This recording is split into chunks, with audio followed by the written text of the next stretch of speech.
Kamusta mga boss? Welcome sa aking munting channel, ang Kanta Kwento.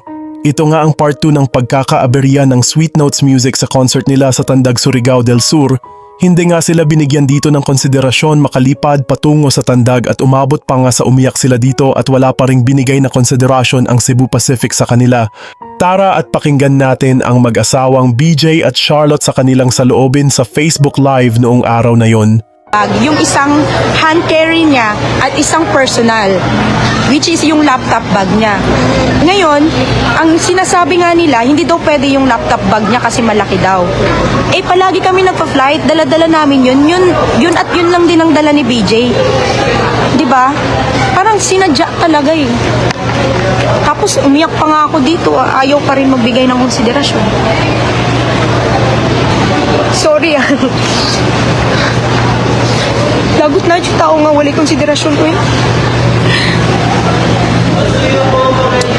Ginaiwasan ako nga masuko diri. Tapos ingon pa siya, kalma ka lang ma'am. Ha? Kakalma pa ba ako sa sitwasyon na to? Ano gud ko sa iya? Iiwan na kami ng aeroplano. Iiwan na kami ng aeroplano. Kakalma pa ba ako? Ano gud ko sa iya ha?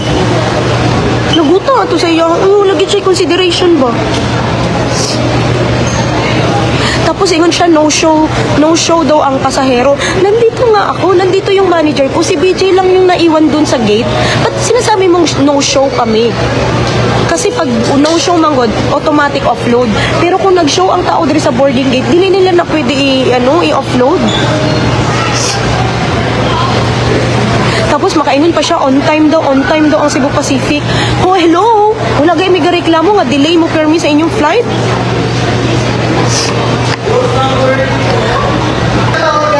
Tapos sabi ni BJ, pwede ba mag-video kami kasi para evidence namin para sa Tandag. Sabi nila, bawal daw, hindi daw pwede. Eh, hindi naman namin papakita yung mukha niya eh. Mukha lang namin. Lagi, kung sila gani mag-delay of flight, wala naman tayong magagawa, di ba? Kasi delayed nga sila always. Pero tayo nag-ask lang ng consideration of 5 minutes, ayaw nila ibigay. O yeah, andito ako at saka yung manager. Si BJ lang nandun sa may gate. Inarang siya.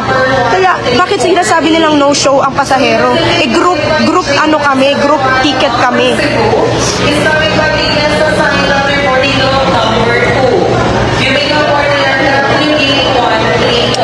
Sana makakuha pa ng isang kahit late na kami makarating ng okay lang.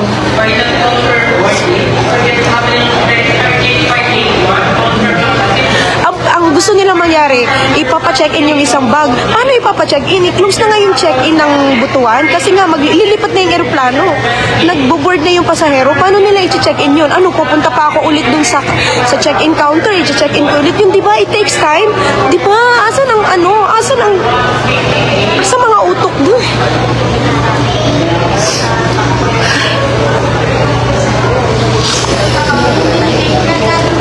Yan, nakuha namin yung pangalan ng staff. Nakuha mo ba yung pangalan ng security doon? Kinuha mo eh. Rereklamo namin to guys. Damage to para sa amin at saka sa organizer ng event. Sa kumuha sa amin, sa client namin. Kasi patakag dawat show. Patakara daw tag dawat og show.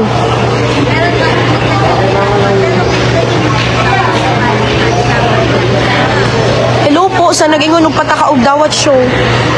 Hello ma'am, early pa po kami dito kasi galing kaming Dubai. So hindi po pataka ma'am, kabalo mi ma'am sa among schedule. For the first time, sa sige na mong biyahe, first time ni nahitabo sa mga gi-offload mi. So, wag niyo pong sabihin na pataka lang mi nagadawat og gig. Kasi for almost 5 years that we're accepting gig, first time ni nahitabo sa amuang. So, dili ni siya pataka ma'am.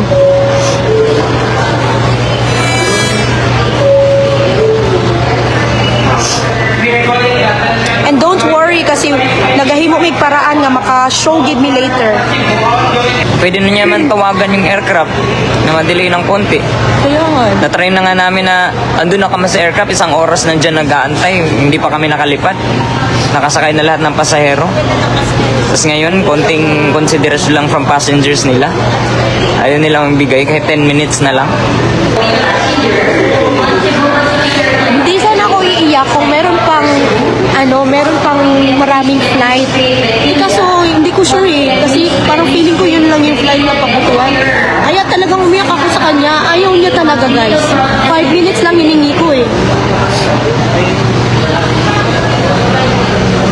Sorry guys hindi talaga namin gustong may makataasan ng boses dito, pero hindi naman kami manhid na parang wala kaming feelings sa mga nangyayari. Siyempre, magre-react din talaga yung feelings natin sa mga ganyang bagay. Pero need niyo pa rin magpakilala na Sweet Notes. Sinabi ko na po dito Kahit hindi na namin sabihin na sweet notes kami, sinabi na kasi namin na may commitment kami, Oo, meron may kaming show concert, kami, yeah. meron show kami ngayong gabi. Ay nila makinig. 5 minutes is 5 Tapos, minutes daw. nakatiming pa kami ng taong walang consideration. Kasi kung nakatiming kami ng taong may konsiderasyon, Okay lang sana. nakakapasok na kami nun. Na-timing kami sa walang consideration 5 minutes lang, talaga, yun lang talaga hiningi ko.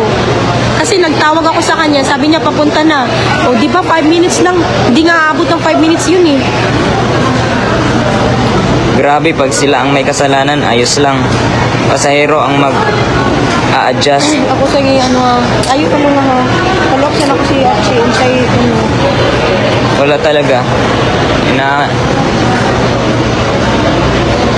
Ang sarap ng araw namin, guys. Ayaw namin ma-stress, gusto namin chill lang.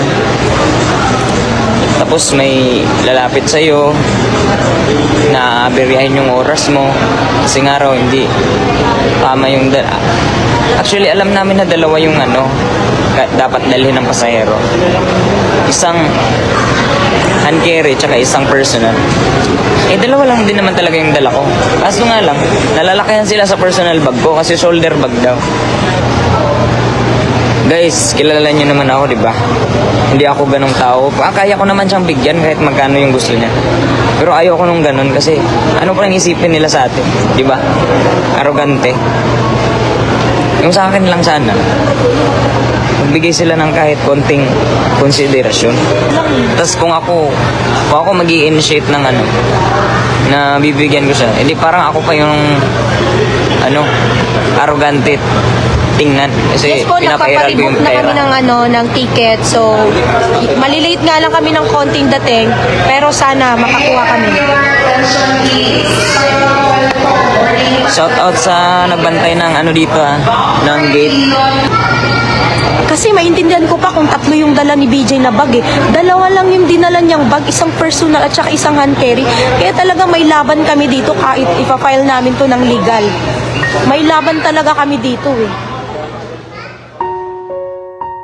At tuluyang hindi na nga naka-attend ang Sweet Notes Music sa kanilang event concert sa Tandag, Surigao del Sur at sobrang nakakadismaya nga talaga ang nangyari sa kanila dito sa Cebu Pacific. Sa pag-angat ng Sweet Notes Music sa ating bandera sa kanilang bawat gig tawid dagat, nakakalungkot isipin na sa sarili nilang bansa ay hindi man lang sila nabigyan ng napakaliit na konsiderasyon. Abangan nyo ang susunod na bahagi ng ating kwento patungkol dito, mga kakwento. Kaya, kung bago ka dito sa ating channel, hihingin ko po muna ang inyong like at subscribe bilang suporta sa ating channel. Sa ating Facebook page, paki-comment mo din kakwento kung taga-saan ka para malaman ko kung hanggang saan umabot ang kwento nating ito. Maraming salamat. Sana mga kakwento ay mag-join kayo sa ating membership. Ito'y 25 pesos lamang upang ma-access nyo ang ating mga special emoji para sa comment section at mga early access sa ating mga content at marami pang iba. Salamat na agad mga kakwento, salamat sa pagsama sa akin hanggang dito sa dulo ng ating kwento. Muli, ito ang kanta kwento na nagsasabing, mabuhay ang talentong Pilipino.